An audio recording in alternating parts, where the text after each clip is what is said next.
Welcome to Flip the Culture with a flip. Dang, boy. Tweaking. Yeah. All right, bet. We good now. Welcome to Flip the Culture with a flip. Culture don't change until we Yeah. crazy, bro. Welcome to Flip the Culture where the culture don't change until we do. I did that about 3 times, man. It's your boy, Josiah Kenty, here with a special guest, Jacobie Williams, man. I'm so glad to have you here, bro. Bro, I'm glad to be here, bro. Honor, bro.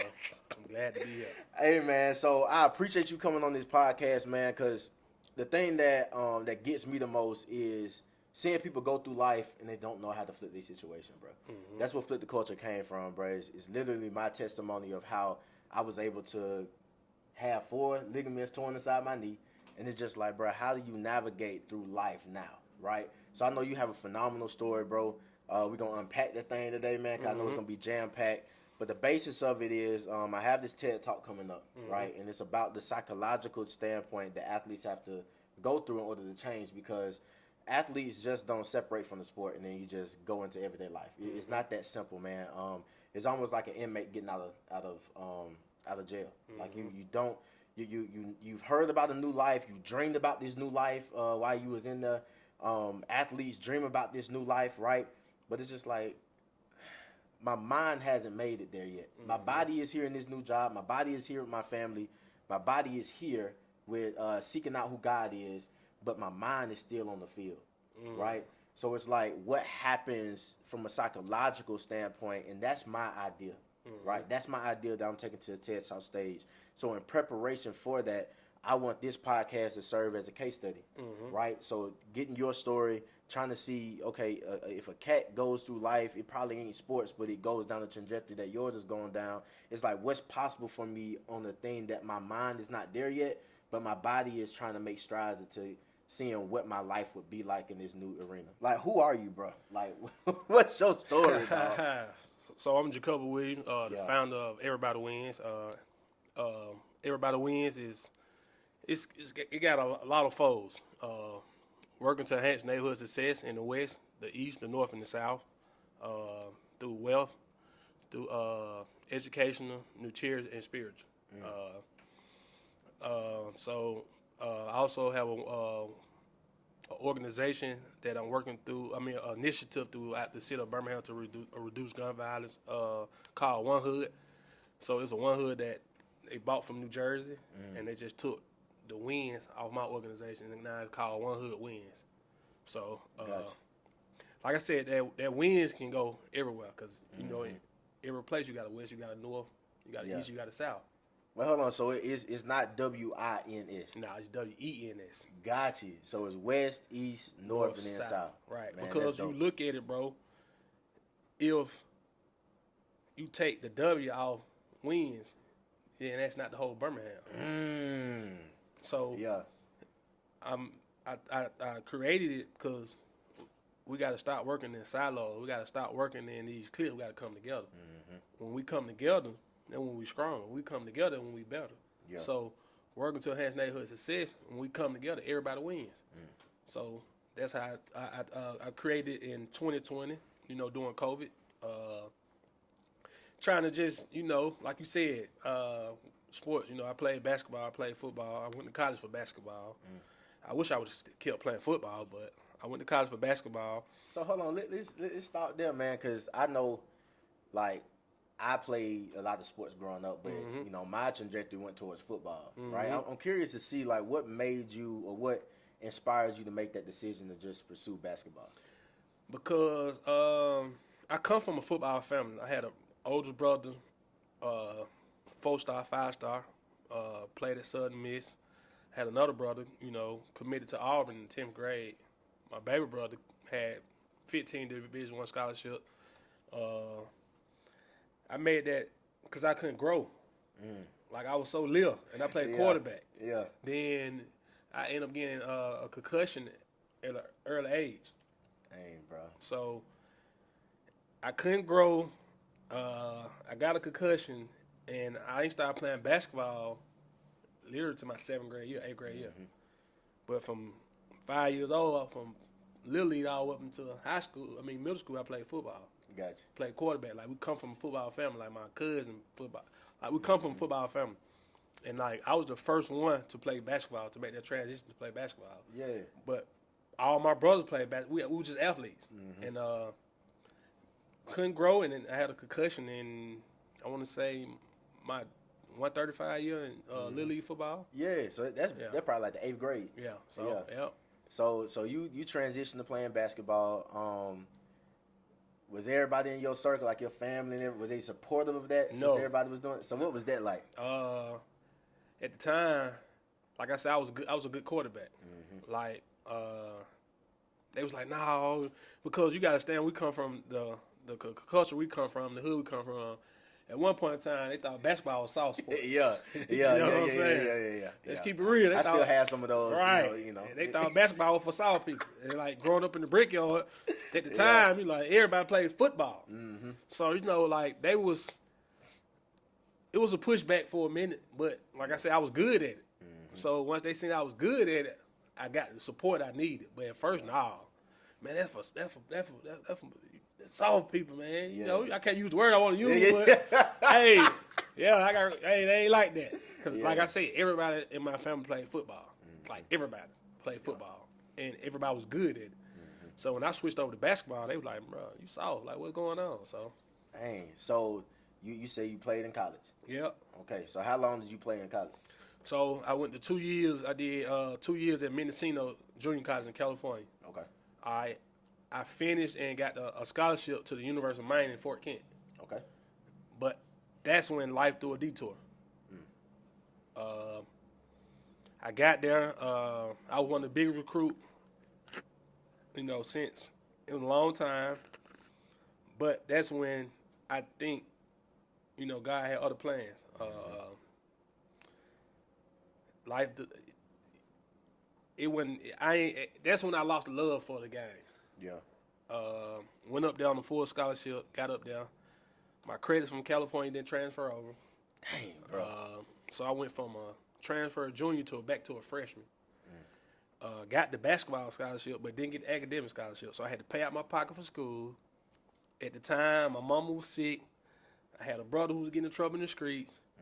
So it's a lot of things that went into me making that decision. Then I had just lost the love for I just lost the love, bro.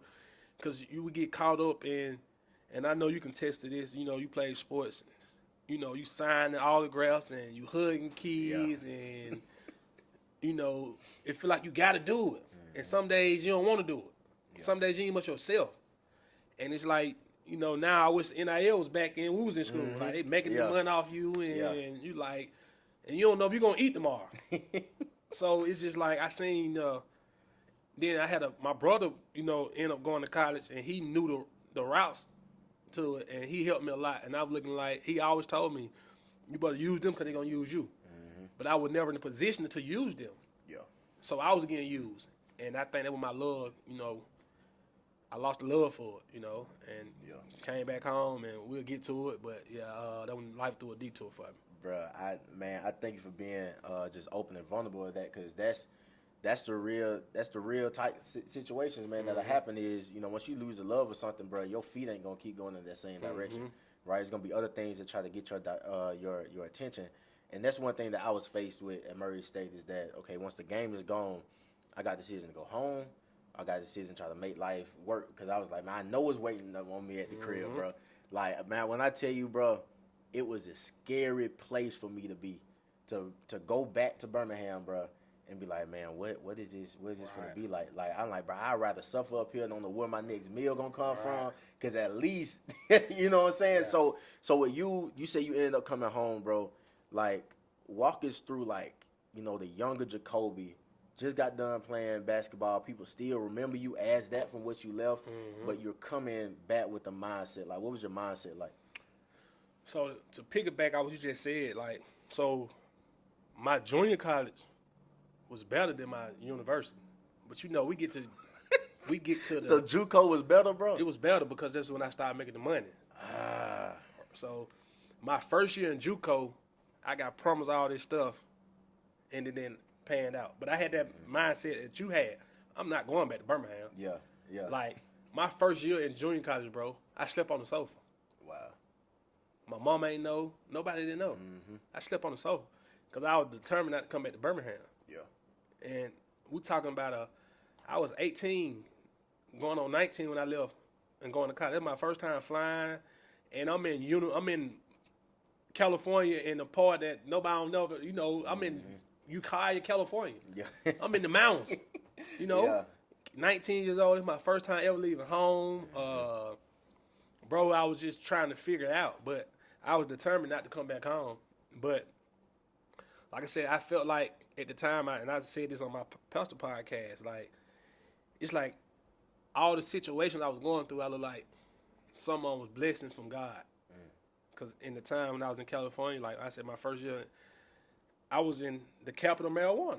Yeah. So I was in Mendocino County. If anybody know that, familiar with that, that's the capital of marijuana in the entire world.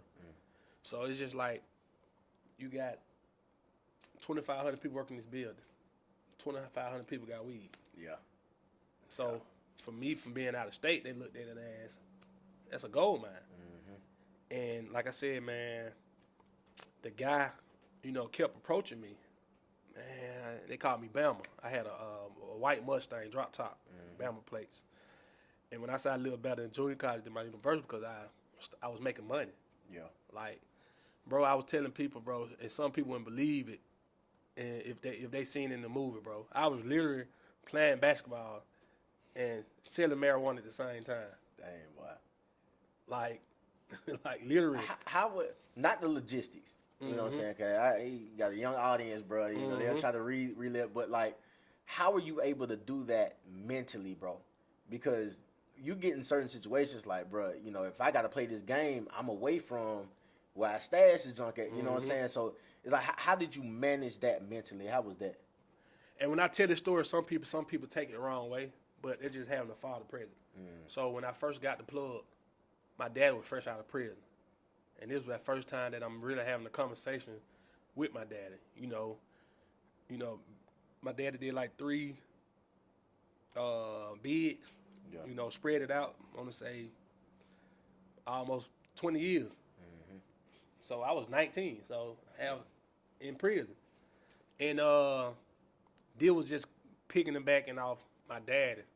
But what he told me, what he did that day, I ain't realized until I went on my journey. So that 19-year-old, he told me why he did it when I was 35. Wow. And when I called him and I told him what was going on, and like I said, he was fresh out of prison. My dad had 3 Class A felons. So if anybody knows 3 Class A felons, he supposed to never see the streets again. Dang. And he was trafficking cocaine. Yeah. So he supposed to never see the streets again. He got out from doing, I want to say, like I said, he did 3 different bids. So I want to say like 15 to like 19 years straight. I mean, not straight, but time. Like get out 5 years, go back 5 years, get out 5 years. So like when he got out, I called him. And this when I say our relationship came from the game. When I tell people, like, they ask my relationship with my dad. Now to this day, we got a great relationship because what we built through the game. You see what I'm saying? So I called him and like I got the plug and. Now, is this the game of basketball? Or no, this the marijuana game. Yeah. He was like, I said, I got the plug. And I asked him, do he still get down? Him, like I said, bro, he went out of prison a whole year. Yeah. And he was like, ain't school bus yellow? I remember the conversation like yesterday. And make a long story short, when I stopped, because my daddy, you know, I'm giving my daddy, but my mindset came because I had my daddy. Yeah. Even because it was bad, but I had my daddy. Wow. I had my daddy to fall back on because he come from this. Yeah. And to make a long story short, when I stopped and I asked him, because I seen our relationship, because I said our relationship came from the game. Before that, we had no relationship. He was in prison. We didn't have no relationship. He left my mama when I was a baby, when we was little. So we didn't have no relationship. So our relationship came from the game. Yeah. And I asked him, because when I stopped, and I'm supplying to everybody, what that mean for them? They stopped. And I called him, like, man, you know, since we ain't, what's up, man? Because, you know, I'm his oldest son. We look alike, we act alike, everything, you know. I'm hearing people saying you like this, and I kept hearing that, and I went down the road that he was going on, and he told me something when I went on my journey that he knew this day was gonna come. Cause all I kept hearing, your daddy this, your daddy that, but now me, my dad ain't that. My daddy wasn't that. So I get to hear his side of the story, and finally his side of the story, and he was like, when you came and asked me, do I still get down? I would rather risk my freedom so you wouldn't go to prison, because I've been to prison. I know prison went for you. Wow, bro. So my dad used to come get my whole. When I first started, I was sending all of my dad. My dad was sending it for me, sending money back. Yeah. Even when I got out of it, when I left school and came back in Birmingham, like majority of my money was through my dad, because he was in the country. Yeah. So he was like, I did that so you wouldn't have to go through what I went through, because I know prison went for you. Yeah. So I was going to risk my freedom to go back to prison because if I got caught, I'll go back to prison for the rest of my life. So you wouldn't go to prison. And that day when he said that, and just going ask him like, why you ain't never say nothing, this and that, he was like, I wasn't going to make nobody look bad to make me look good. So I took everything because I knew the day was going to come, that me you going to have this conversation. And, bro, when I say he told me that, bro, talking about it's just something like, and that's what's the point of having a father in your life. If it's a father present or a father not present, but or doing something good or something bad. But by him being there and showing me all money ain't good money, son. Slow money better than no money, son. Yeah. So he instilled that in me. And when I was in the streets, like I said, bro, a lot of people ain't know I got down until I came out and telling my story. Because I ain't carry myself like that. Why? Because I had my daddy to tell me, this how you stay out here long, son. Yeah. This you make this mistake, you do this is gonna cost you. And like, bro, like I said, I ain't proud of it, but like I said, bro, from 18 to 35, 34, we talking almost 2 decades. Wow, bro. But because I had my daddy there guiding me, so that's the mindset I had. It wasn't off my mind because, bro, I tell you, before I went to California, bro, I come from it. But I never touched drugs or nothing in my life. I ain't had my first drink until I was 21 years old. Like, you see the basketball. So when my name started ringing, like, some of the people ain't gonna believe it because they ain't see that Jacobie. Yeah. You see what I'm saying? Like, it had to be hands-on to say, oh, he did that. Like, some of my folks was in denial. Coaches was in denial because the face card and who I was. Yeah. So it was in denial. But the mindset behind everything, because I had my daddy right there to guide me the whole way, bro. Like, and a lot of people don't know that. Like, my dad used to, and when I say my dad was really taking chances, my dad was driving 4 hours here, 4 hours back. Wow, bro. And he'll come pick up my whole, whatever I got, pick it up, sell it for me, bring the money back, we do it over. And we did that for almost 2 decades, bro. Yeah. I started with my dad. Wow, bro. I said there's a lot of grace in being put inside the lines then, bro. Now, like my trainer used to tell us this all the time, bro. He says grace being put in the lines then, but if you walk in there under your own will, bro, them lines gonna eat your tail. You know what I'm saying? So it's like you were put inside of a situation that God graced you to be able to walk away out of it, and the presence of your father was able to guide you through that, and you learned some valuable lessons that I still think to this day you still use, but in a way that is beneficial to just mankind, bro. And just and to segue into that, like, you mentioned one hood wins, right? We talk about West, East, North, and South. Some of those skill sets that you learn from being inside the game of basketball, but also being in the game of the streets, right? What are some of those things that you still use to this day, but it's beneficial to the people around you? That's a good question. One, just me as a person, bro. To deal with people, and you must play in sports and the game, bro. You gotta have some type of people skills. You gotta have some type of heart. Wait, hold on, bro. You gotta have some type of heart, bro. Yeah, you gotta have heart. But I'm saying like heart, like the, that dog in you to push past someone, like a heart as far as compassion. Like both. Wow. Both, because it's in the streets. Like getting in the streets, and my whole reason with getting in the streets, to you know, we whine. Like I got in fully to take care of my folks. When I was in school, bro, my mama, my brothers and Southern Miss. My mama was working. It's 7 of us. So we looking at my brother to be the breadwinner. Yeah. Because, like I said, he was a 5-star. He made it to the NFL, but it went from tearing his hamstring. He probably still been in the NFL. So we was putting all our energy towards him. Yeah. I'm in junior college, so I'm struggling. But my brother, they were making sure my brother good. So then, like I said, my little brother was getting older. People around me getting older, bro. Bro, I've been helping, taking care of my brothers and sister, and helping my mom around the house since I was 13.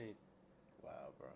And it wasn't just from shooting dice in the neighborhood, watching out for the police, for the OGs on the block. Like, bro, my mama tell you she had to come get me off the block because I'm all around old head. So people thought I was older than what I am because I always used to sit around the old head.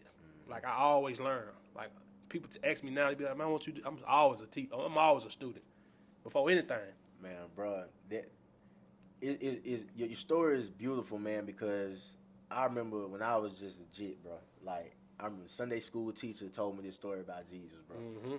They said, bro used to go to the synagogue, like the temple, and just sit up under the older folk, just listening. And then it came a point where he started teaching. Right? So, like, I even hear that inside of your story that, like, you got up under people, right? So you had to submit your own knowledge, your own wisdom that you thought you had to be in that position, right? So do you see just young kids that you're dealing with now getting that same positioning? Yeah, most definitely, man. And I feel like they're getting it better than what I got it from, because I was doing it on the wrong influence. Yeah. Like, I tell people all the time, like, especially my son, bro, if I had somebody like myself or you, for example, when I was 15, I'd be so far ahead. Because we was taught, I realized, bro, on this journey that what if, and not it's not what if, but it's just, just speaking in general. If everything we learned was wrong, everything they taught us was wrong, and they say stuff just happened, right? And when I went on my journey, and I found out, like, stuff just don't happen. Everything happened for a reason, right? And there's 2 ways you learn. You learn anything in life, and it's just, to me, personal experience or having a mentor. Having a mentor is like having a cheat sheet. It's like having the test the answer to the test. Yeah. So, and bro, I just realized and came to, if I would listen to some of them people that back then, now, that, like I said, it was guys that we didn't look at because society said it was cool. Them the guy I was up on. Imagine how I got up on Mr. C. But I ain't just look at Mr. C as, man, he just a science teacher. Mr. C don't know what he's talking about. Yeah. I'm Big Home in the hood, got the jury on. I want to be like Big Home because this is where I come from. Right. So the guys that I was up on, it was more of a, they just taught me to, and it's the difference. They was getting money taking care of their family. Now guys, they getting bad influence. It's not getting money. It's not taking care of their family. It's shoot, bang, bang. Yeah. You see what I'm saying? So with guys up on me now, I'm teaching them, like, this what it is what it ain't. This the foundation. And I tell them all the time, I go, everything that I teach or I say come out my mouth gonna be personal experience or biblical teaching. That's it. And one of my favorite stories in the Bible, I tell them all the time, like, the two men who built their house. In that story, people think he talking about a house. He talking about a life. Wow. You see what I'm saying? And you go back to it, you knew which man was foolish till the storm came. Because both of them stayed in the same neighborhood. Both of them went to the same church. But you didn't know which one was foolish until the storm came. Yeah. So I tell guys now, bro, you got to take advantage. And it's not me to my own horn, but if I had a me or you when I was 15 or 16, bro, I'd be way ahead, bro. Because the guys I was getting at 15 and 16 was get this pack. Yeah. Take care of your mama. Get these females. Yeah. Because that's what society told us. Not this. Because bro, I got introduced to Jesus at 9. But if I would have stayed up on that person who introduced me, bro, I would be so far ahead. But I thank God for everything I went through because this is who I am today. But I'm just imagining if I would have paid attention to that. Yeah. Because he had a jury around. He had the nice car, but he had a 750 credit score. Yeah. He got a nice house. You know what I'm saying? Like, what's, society pushed us away from, and because this is what we was taught. This is what we seen. So I tell guys all the time, man, you got to take advantage because there's only two ways you're going to learn something. And we done bumped our head so they won't have to bump their head. Right. And I think it's not a point where you'll be so far ahead because you had to go through the moments where you had to bump your head. True. You feel me? Because if you didn't bump your head and everything was peaches and cream, bro, and you got everything God, like you ever prayed to God for, bro, you wouldn't be able to keep it, dog. That's true. Like you'll probably be up fighting yourself. Like, dang, bro, like, bro, how I deal with this? Yeah. Dude, like I don't trust him no more. Right. Like how I deal with somebody that don't trust me. Right. I got that from the streets. Yeah. How I deal with a coach that I don't like, but I know I got to submit under their leadership. Learn that doing basketball. It's like, bro, if I want to play, I don't care how he said it or what he said it, bro. Yeah. I gotta execute. Yeah. You feel me? So I feel like, I can get in those moments too. Cause I was just on the podcast last week. You know what I'm saying? Whenever I reflect on my story, that lets me know that I have a little bit more healing to do because of the posture that I told it out of. It's like, dang, why did I say I could have been further along? Like, what in my life did I regret? Like, am I living with some regrets? Right. And that made me go deeper, right? So with the people that's under you, man, with your did you want to say something? No, I get what you're saying. No, Okay. but when I say so far ahead, it's more like a mental thing. You see what I'm saying? Hold on, I come on now, cause we talking about psychology, right, behind the decision making. So go a little bit in detail about that. Like you say, your mindset. What because like, bro, when I was out there in the streets, bro, it's like I thought I was smart. You know what I'm saying? I was smart to a certain extent, because I ain't get caught. But like I said, that was just the grace of God and my father being present. But now, bro, like it's like sometimes I had to tell myself get out my head because I'm more of and it do with growth too, and having that community and having other guys in your life who went before you. That's why I said having a mentor is like having a cheat sheet. Yeah. So mentally, you think you smart when you out there, but it's some of the stuff like if I know what I knew now with the money I had back then, you see what I'm saying? Because the stuff I learned now that I didn't learn with the money. Yeah. So it's like certain stuff like that. But I don't regret nothing in my past, bro. I feel like everything I went through in my past is I had to go through it to sit on your platform and do other stuff I do. Yeah. If I ain't go through that, if some of the stuff that I would have missed, I wouldn't be able to do this. So I had to go through everything I went through, and I'm glad I went through everything I went through. You see what I'm saying? So I'm grateful about everything I went through. That's good, bro. So like with your One Hood Wins initiative, man, I've been to a couple of the outings. I was on my way, bro. Like I'm coming from out of town. Like man, I'm finna go. Then I know we had to cancel it because of the weather, I believe. But with that initiative, we have a lot of credible people that come to the communities. How do these mentors change the dynamic in real time? So, shout out to Dr. Davis. With the pull up for peace and the One Hood, I was already doing it, but it wasn't polished. Yeah. So having the mentors now make it more polished and help me, track the data and record everything because if it got to be televised. Revolution got to be televised. Because I was just doing it, you know, like nothing I'm doing now is not something I was doing when I was in the streets. Let's go back there. 13 years, bro, when I was in the streets, bro, I did back-to-school giveaways. I did Thanksgiving, Christmas, just random paying people bills in the neighborhood, taking care, buying everybody joints, and, like, I was already doing it, but it was on a different scale. So with my mentors now, it's making everything a little more polished. With the One Hood, it's just making everything a little more polished now. Right. And, you know, bringing the resources to the people. Because it's one of my biggest things when they ask me, I don't want to get caught up in, because it's like, bro, and it's crazy, bro. Like, sometimes I think you probably feel like this too. Like, I didn't really know my influence until I started doing the work. Yeah. And you got people like, bro, if you don't make it, bro. Yeah. Hey, I don't know now. Hey, so that kept me going. That kept me getting up every day, you know, doing the stuff I doing. Because, like I said, you got so many people like, bro, if you don't make it, this ain't real.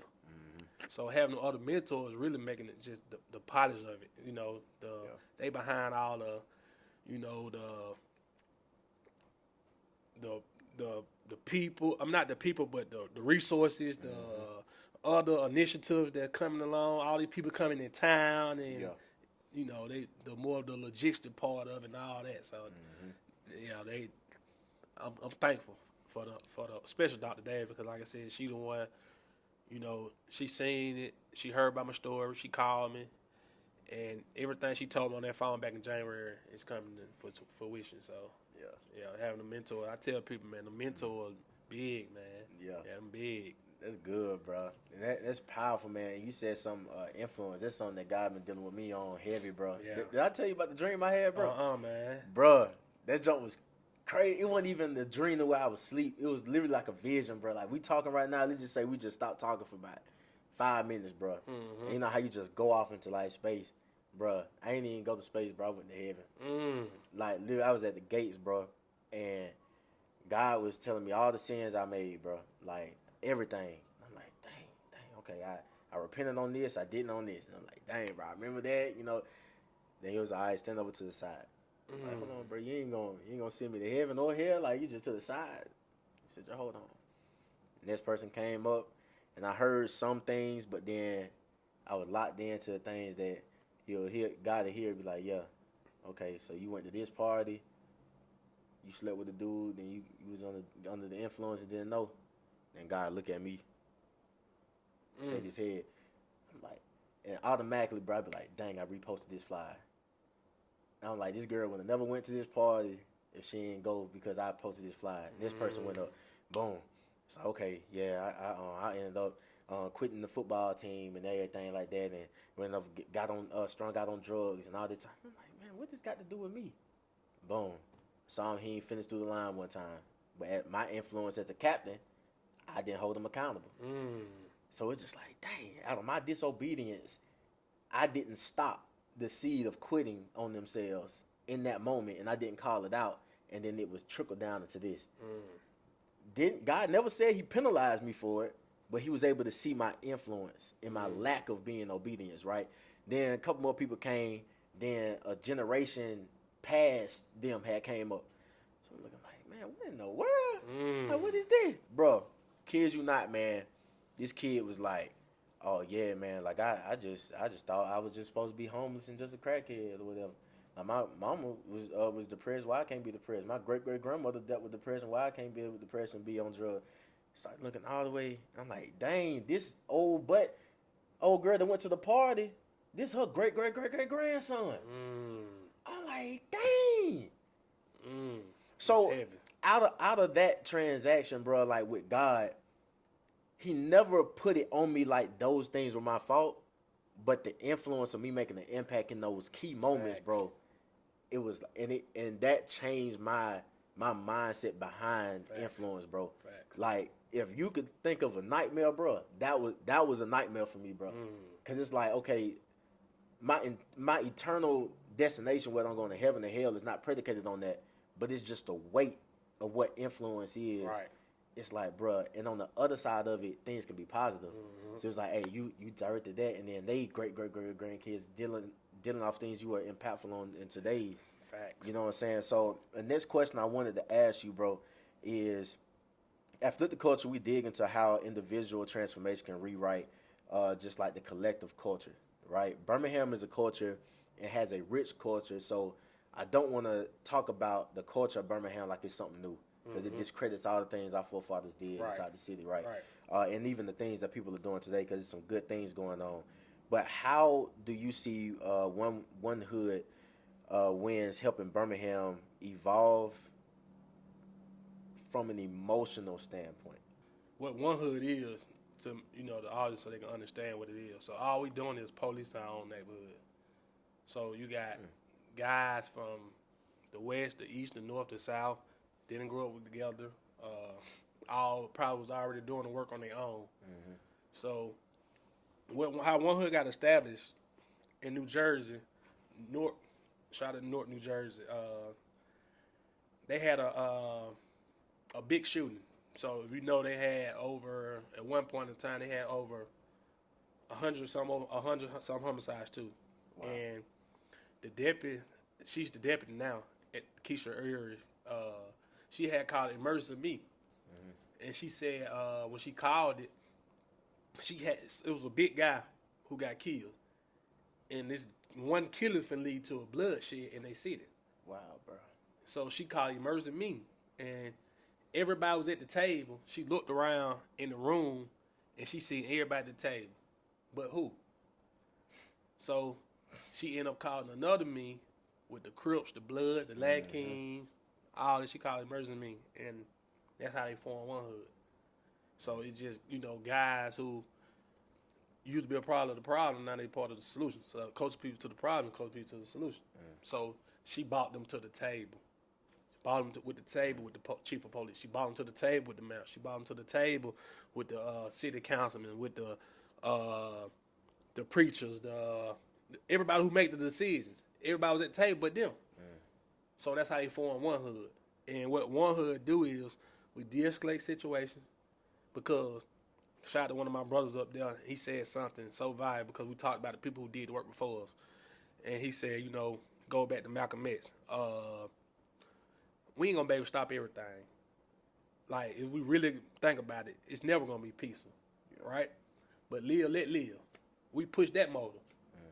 We live, let live. And when they took that, I understood what it was, because we the people with the influence. We know what's going on in our neighborhood. Yeah. And some of that time it just be a conversation.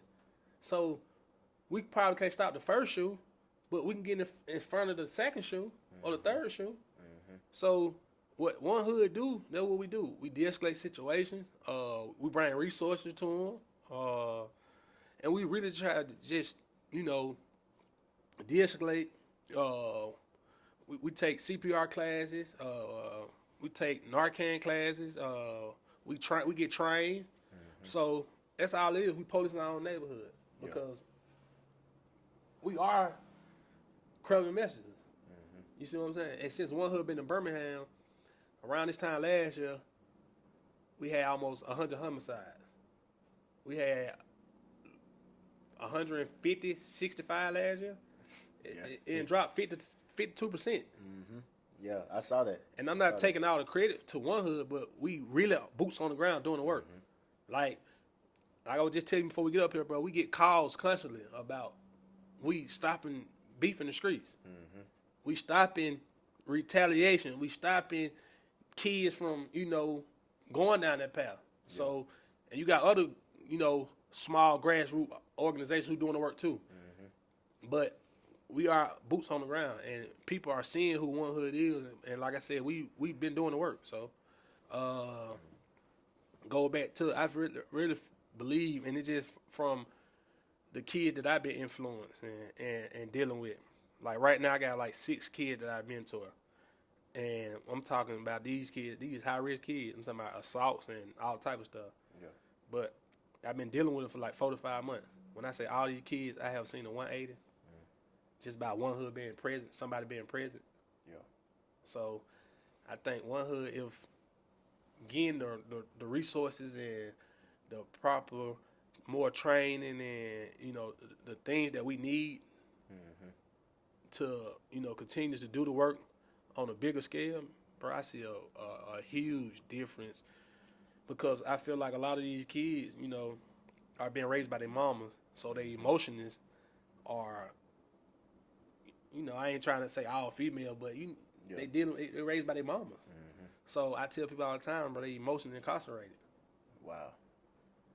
Like, and you got some men, but most of these kids, bro, I just did a research, bro, and that's the gap. I think, I want to say Birmingham is one of the biggest, if not number one, number two, when it comes to single moms in the whole United States. I did not know that, bro. So we dealing with a lot of boys are dealing with, they don't know how to control their emotion. They don't know how to control, and I tell people all the time, if you control your mind, if you master your mind, you can master your life. Because that's all I did. Ain't nothing changed. Only thing that changed, bro, was my mind and my heart. I still dress the way I dress, talk the way I talk. Yeah. Only thing changed was my mind and my heart. Let's talk about that, man.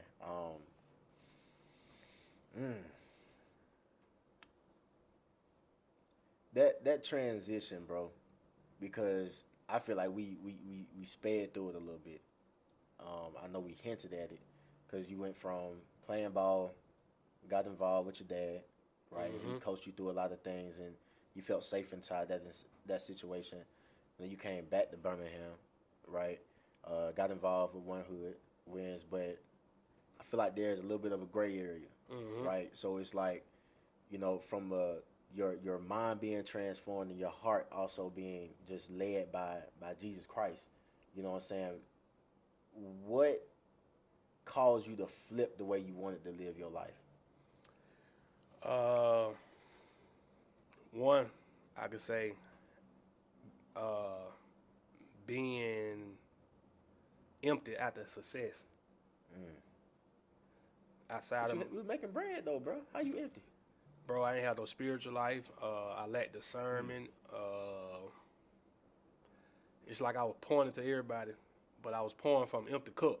Nobody wasn't pouring into me, right? And I ain't have community. I ain't have people like you or Danny, like the people I got now. Yeah. I was doing all the pouring. I ain't had nobody pouring into me.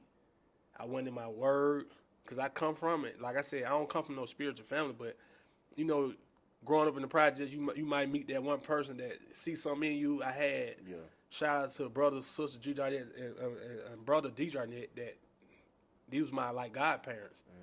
And they got me, and I met them through my auntie, but they was picking me up every day, taking me to church. He was teaching me how to cut the grass. I was cutting the grass at the church. I was urshiping at this age. So when we moved from Ensley, I lost that. So,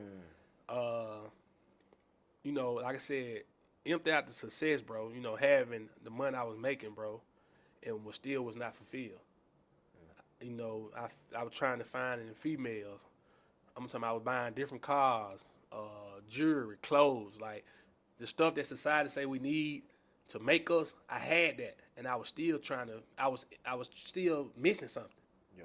I was still trying to find myself, because all I heard was society tell me who I was. I ain't know who I was. I was going out with society said I was a player, person by the bars, this, that, and I had that mentality because I ain't know who I was. Some people hide behind their money, bro. And, you really don't know who a person is until you see them on their, So I really didn't find out who I was, bro. Because, like I said, you seen me and I looked good, bro. I was going home, bro. I'm talking about fighting demons. Bro, it was bad. And the second, I had a bad car accident that I walked away from, and I knew about God. I'm talking about the car flip. I'm talking about it wasn't I ain't hit nobody. Nobody ain't hit me. At first, I thought somebody hit me until, God came to me and was like, nah. Because it was on the road, regular routine, going home. Car full of marijuana. And the car flipped like 5 times, bro. Wow, bro. Walked away from that that wreck with no scratches, no bruises, no internal bleeding, nothing. And that was like one of my really, we all had that moment. Now, God, if you real, reveal yourself to me. And that was that moment for me, bro. That was really that moment for me, bro. So now you ain't pray for him to reveal yourself to you, did? I won't say I would pray, but it's like he came to me because after the wreck, bro, I was shocked. Like, because if you see my car and you seen me after, you was like, because when the police got on the scene and my girl got on the scene, Like, my girl thought I was dead when she seen the car. Wow, bro. Like, and so it happened, only person on the road, a man helped me get out the car. He had to bust the windshield to get me out the car. And when the police came, they did the little, make sure I wasn't drunk or nothing and this and that, and they was talking to me, and the police didn't believe that was me in the car. Because like I said, you know, most people in the car already, you know, blood and, bro, I ain't had nothing on me, bro. We stand on the side of the road, we stayed out there almost a whole hour, bro. And they couldn't believe it. They couldn't believe it. So those two things right there that really made me, you know, like, it got to be something better than this. You know what I'm saying? Like I said, bro, I don't think that some people, like, you really had to know me to know how type of money I was making. Yeah. And people around me was going to prison. Like, one of my best friends went to prison. And he was a good dude, bro. I'm talking about he had just got engaged. Bro, I'm talking about coaching football, basketball, baseball. Bro, had to get out of a new house. Good dude. He was hustling too, but he was a good dude. Yeah. And, bro, people close to me was dying. And I had to just realize, like, bro, something got to be better than this. And that's when I knew, like, I couldn't continue to doing this. And God revealed that, like, yeah, you're right, you couldn't continue to do this. And we go back to influence, bro. When I came out, bro, like, I got baptized. And after I got rebaptized, bro, my mama had got baptized for the first time. Wow. My niece got baptized. My best friend got baptized. Influence. People around me just getting baptized, and people was coming. I don't know, people see my pastor podcast when we were talking about how he was out for 5 weeks straight. And people was like, if you say Jacobie, I know God real, because they know where I come from. Yeah. You know, so it was just like, bro, I didn't know my influence that big because what society had made me believe. You see what I'm saying? Yeah. And once I found myself, bro, I'm like, nah, I'm made in the image of God. That would, you know, so them two things right there really made me turn around. That's good, bro. And I'm glad that your heart posture was in the right place to receive what God was trying to give to you, bro. Because I see partners, bro, that's probably the most troubling thing that I deal with personally, bro. And I got mentors and I have people around me that says I don't supposed to be carrying this guilt like this. But I'm just like, bro, when I see folks, I'm like, bro, I know for a fact they ran a faster 40 than me, bro. I know they crap blocked me on the field, bro. I know they were stronger than me. I know they can speak better than me, bro. I know their ideas are better than mine. But it's just I've been blessed to be in this position to capitalize on something that frustrated me. Like, it frustrated you to see your partners get caught up like that and they good people.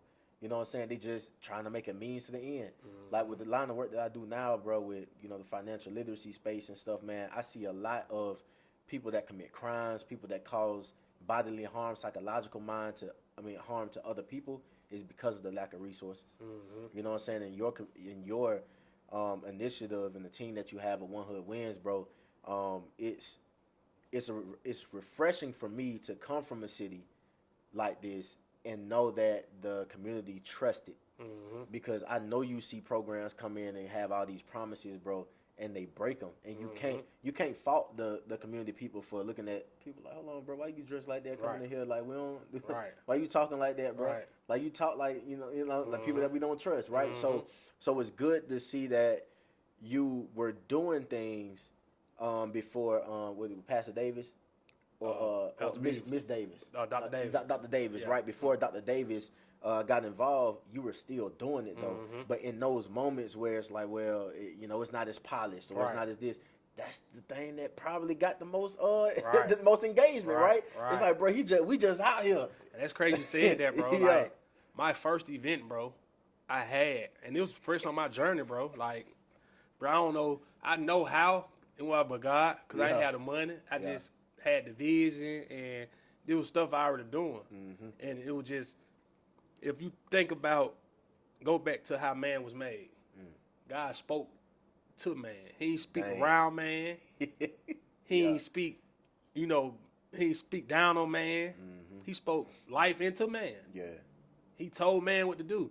And I feel like sometimes we miss it because we want to hear, like, God speak to us through people, through TV, through all type of stuff. And he really spoke through my wife now. She was my fiance at the time. He spoke through her. And like I said, playing sports, bro, I feel like I tell people all the time, I think we talked about this before, bro. As athlete, bro, from part 1 all the way up until college, bro, all we got to do is score the touchdown. We don't got to draw the play up. We ain't got to do no audible. We ain't got to tell who to block who. We ain't got to tell who to run this route. If you do what you're supposed to do, you're going to score this touchdown or you're going to score this you're going to score this bucket, right?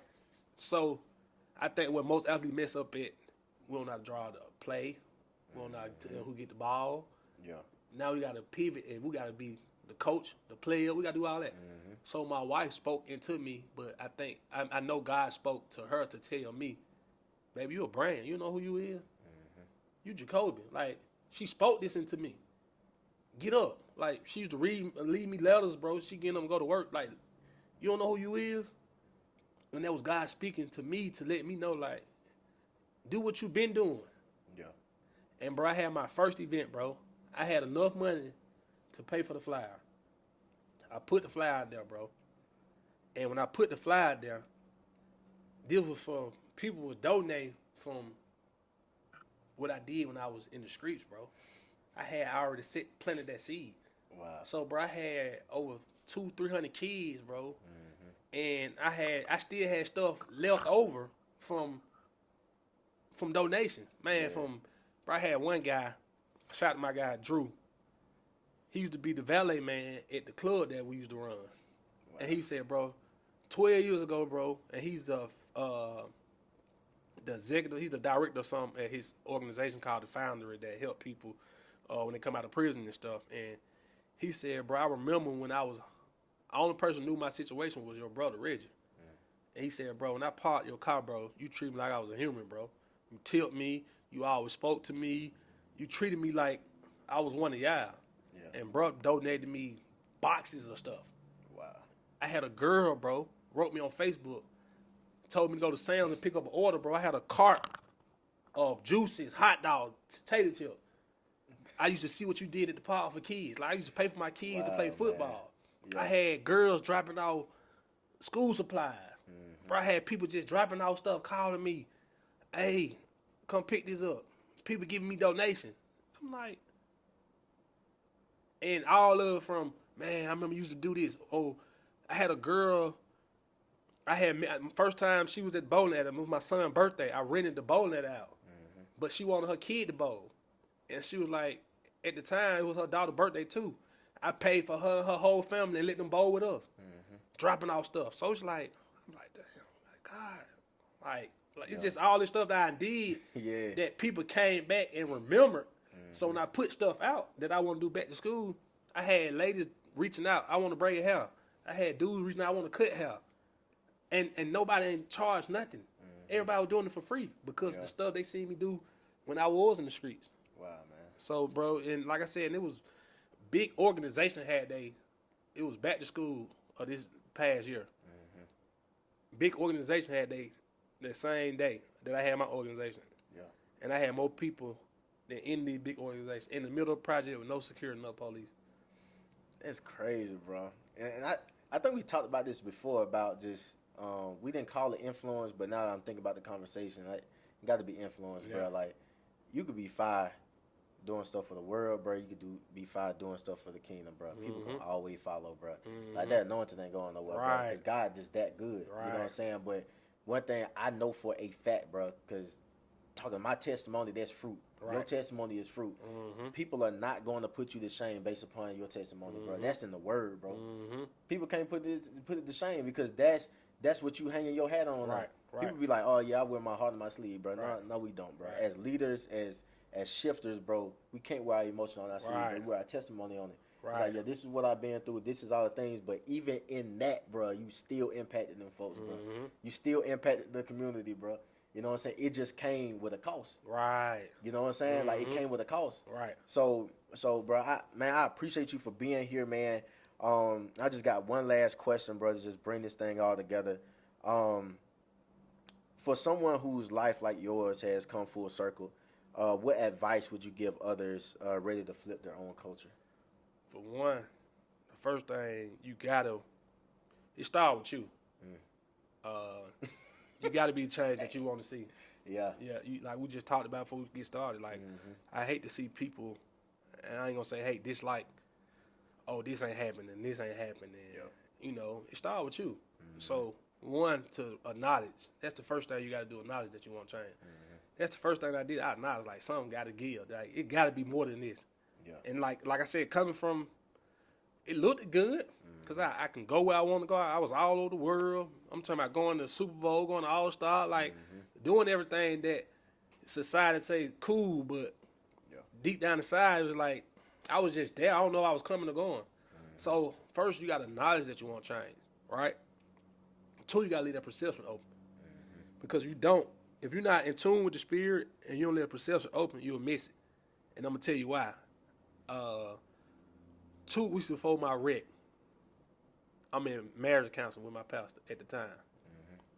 And we in marriage counseling, we was talking and we were having this conversation and he was like, I don't know why I'm gonna tell you this, but he was like, man, before I got called to preach, I had 4 wrecks. He said I was running from my calling.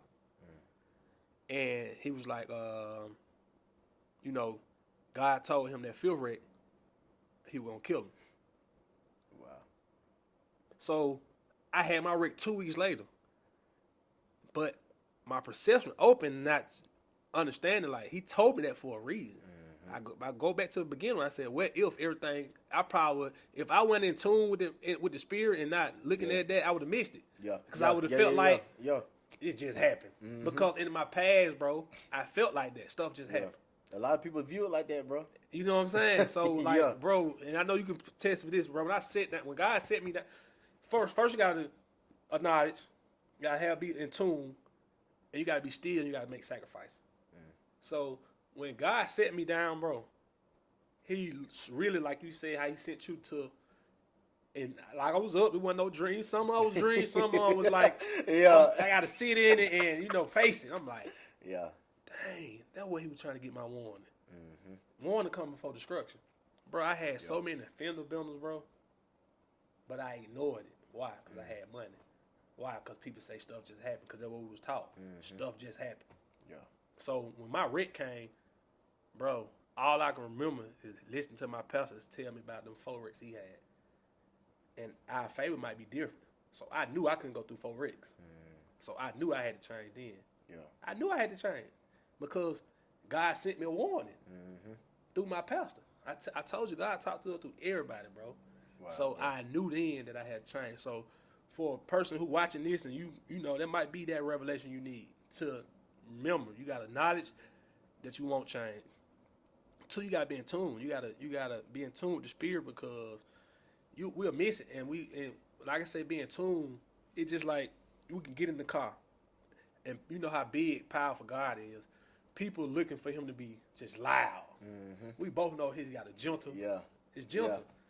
But we be distracted by everything, bro. First thing we do, we get in the car. I don't do it no more, but we turn the music up. Yeah. Throw Money Bag Yo on. Yeah. Throw a little babe on. Yeah. Go right. Go right. We go left. Yeah. Why? Because we can't hear him. We distracted. Yeah, song say go left. You go left. Yeah. God tell you go right, but you go left. Now you went left, and now you're in a car wreck. Or you went to jail. But your friends and the people around you, come on, stuff just happened.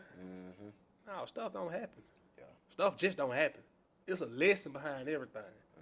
So for that person, you got to understand, you got to acknowledge that you won't change. 2, you got to be in tune with the spirit. And once you acknowledge and you're in tune, you got to be still and you got to have sacrifice. Because like I said, we be distracted by everything. Like God constantly telling us now. You see what I'm saying? So you got to be. I got an ebook that they can get, and I give it for free. It's just about, let people know my boy. It's just about my steps that I took, and it's called Little Step, Big Faith, because it's on the small steps, but you got to have big faith. Yeah, you know what I'm saying? Because people make God so complicated, and when I realized and I went on my journey, I'm looking like, man, because it's gonna be more guy. We're gonna reach more people than these pastors reach, bro. Yeah, I really come to realize that, bro, because I learned that from one of my pastors, man, and he really put it in my head was like, He told me, I'd rather see you win than I win. Because if I win, they're going to say the pastor supposed to win. But if you win, you give more people hope. Bro, I don't know whether I was supposed to say that. I know I was led by God to say this, man, but it was out of emotions as well. Mm-hmm. You know what I'm saying? Because, I was talking to this pastor, man. I was about to go out there and speak. It was for the youth day. He was talking about the youth. He's like, man, his perspective just was so dry when it came to the youth. He said, maybe you can liven them up, man. They don't want to do nothing. They only here because their parents make them be here.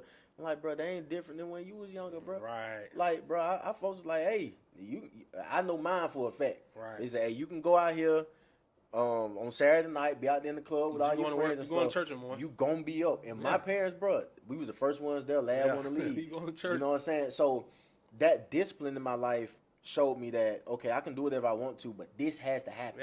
Yeah. Right? This don't got to happen. Yeah. So I was like, maybe I need to miss this party because I know I got to get up for church in the morning. Right.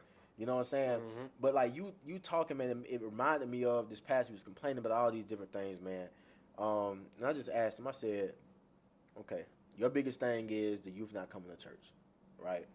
And you saying, yeah, like the things I have going on, they trust me and everything like that. So, okay. I said, if I get them to trust me, can I send them to you with the same trust that they have for me? That was it. Like, once they get inside of your walls, bro, your church, because right now you ain't extending the love of God outside the church. Right. But if we partner, right, and I bring these guys and these cats to your job, into your sanctuary, bro, will they be met with the love of God, or will they be met with ridicule and judgment and all these different things? He said, man, yeah. He said, man, I have a heart for it, but I don't know if my congregation is ready to receive that. Wow. Bro, that hurt me, bro. Wow. Because I said, okay, if his posture is to receive, but the people not. Wow. And I left it there now. Yeah. Because then I was like, the people are a reflection of the people at the top. Right. Because then again, bro, that's our job. That's why I look at it. I look at both of us as evangelists, bro. Like, and that's what we go get the people. Facts. Bring them in. Are you gonna be able to keep them in? And not only just keep them. You know what I think?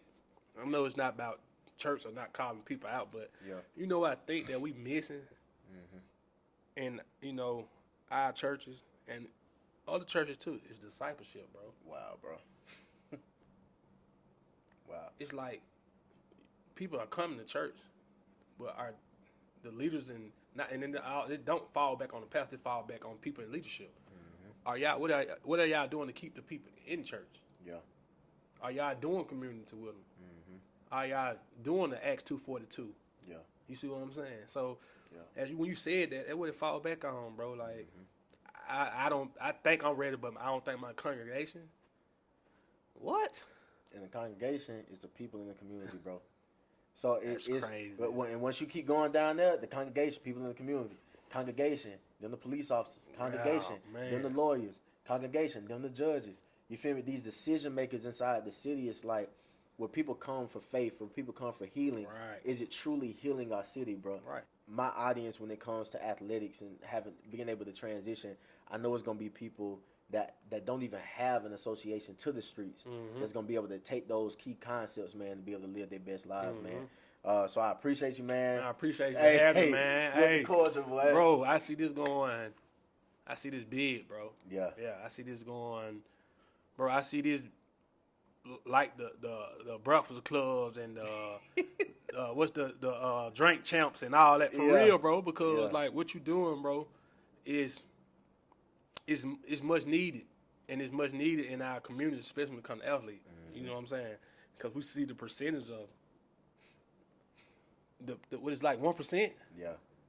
And helping them understand to know how to pivot. And I don't think most of it out of fear. Because like I said, you go back to, bro, we've been giving everything to us when we was 4 or 5 years old, bro. Yeah. Now you telling me to do something different? And I tell people all the time, if you show me different, I can do different. Yeah. And what you doing is showing them different, bro. So just keep going, bro. I think I can see this. I know it's gonna get bigger and bigger, bro. So I see the sky's the limit. Sky's the limit with this, bro. I receive that, yes, man. Sir. Yes, I sir. receive that. Well, y'all, that's it, man. Flip the culture. What was I supposed to say, bro? Hey, you know what to say. Flip the culture. Well, the people don't change until you do, man. Yes, sir. You're gonna get right, man. That wasn't what it's supposed to. That wasn't it, bro. Flip the culture. Where the culture don't change until we do. Yeah, that was it. Yeah. I gotta get right, bro. Dang, bro. It's all good.